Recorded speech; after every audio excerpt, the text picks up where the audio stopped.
اللہ کسی قوم کو ذلیل اور رسوا نہیں کرتا جب تک وہ اللہ کے حکموں کا انکار نہیں کرتی۔ قومیں رسوا اور ذلیل تب ہوتی ہیں جب اللہ کے حکام سے رخ پھیریں اور اعراض کریں، پھر قوموں کو پیس کے رکھ دیا جاتا ہے۔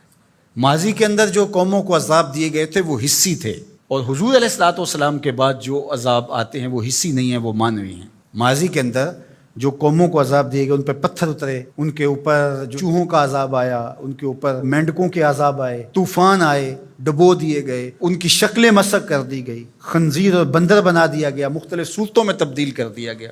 لیکن اس امت میں ایسا نہیں ہوگا، مسخ حقیقی نہیں ہوگا، مانوی مسخ ہوگا۔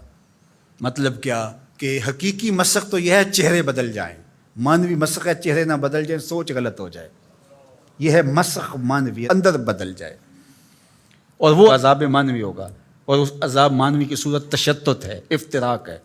قومیں جب افتراق میں مبتلا ہوتی ہیں تو یہ اللہ تعالیٰ جل شانہ کی ناراضگی کا روپ ہوتا ہے۔ اللہ تعالیٰ جل شانہ جب کسی سے ناراض ہو جاتا ہے تو ایک تو اس قوم سے، سورہ یاسین کا ابتدائیہ دیکھیے، جب حبیب النجار نے آ کے ان دو فرستادگان کے لیے کہا تھا کہ یہ اللہ کے فرستادہ ہیں اور تم سے مانگتے کچھ نہیں ہیں، اور تم ان کو قتل کے در پہ ہو گئے ہو، لیکن انہوں نے حبیب نجار کو بھی دھر لیا، اور پھر نتیجہ کیا ہوا کہ ان کو بھی شہید کر دیا، اور جو فرستادگان الہی آئے تھے، پیغمبر آئے تھے، ان کو بھی شہید کر دیا۔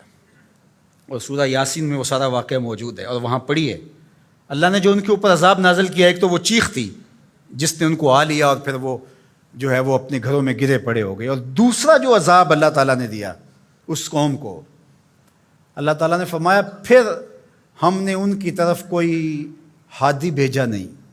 ذرا غور کیجئے، یہ باریک عذاب ہے، یہ مانوی عذاب ہے۔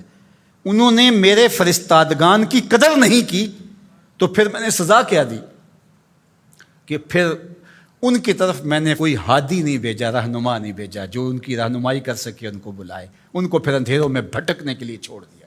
تو یہ بات ذہن میں رکھیے گا، جب قومیں تشدد، ناقدری، اچھے لوگوں کو نظر انداز کرنے کا مزاج پیدا کرتی ہیں تو پھر ان کے اوپر جو عذاب بھیجے جاتے ہیں ان میں سے ایک عذاب کہ پھر وہ حقیقی قیادت سے محروم کر دیے جاتے ہیں۔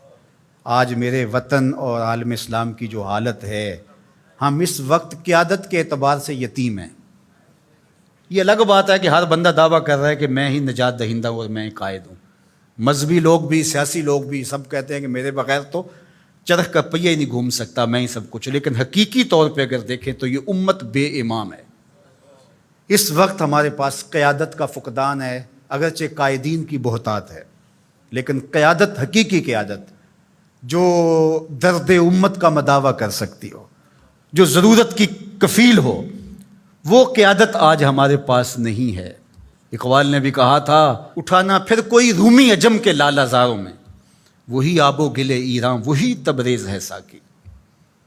اور دوسرے مقام پہ یہاں کے حالات کا، چمن میں رخت گل شبنم سے تر ہے، سمن ہے، سبزہ ہے، باد سحر ہے، مگر ہنگامہ ہو سکتا نہیں گرم، یہاں کا لالا بے سوز جگر ہے۔